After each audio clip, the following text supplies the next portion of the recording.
Mi hijo, Elmer, desde pequeño desarrolló una conexión especial con el mundo de los árboles y las plantas.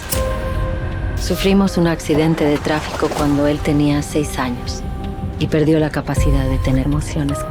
Suena terrible, sí, pero a veces era una gran ventaja. Este es el problema que quiero que desaparezca. ¿Otra? Demasiado pronto. Es la mayor cantidad de dinero que nos han ofrecido, Elmer. Hola.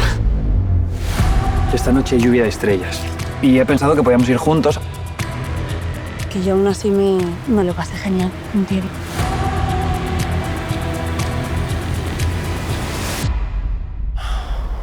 Elmer, tú no puedes sentir. Yo creo que sí. Es lo último que te pido.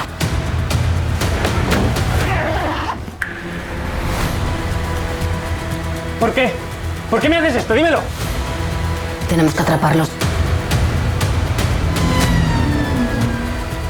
Quiero pedirte que anules el encargo. Tus paisajes son increíbles. Un buen jardinero no revela sus secretos.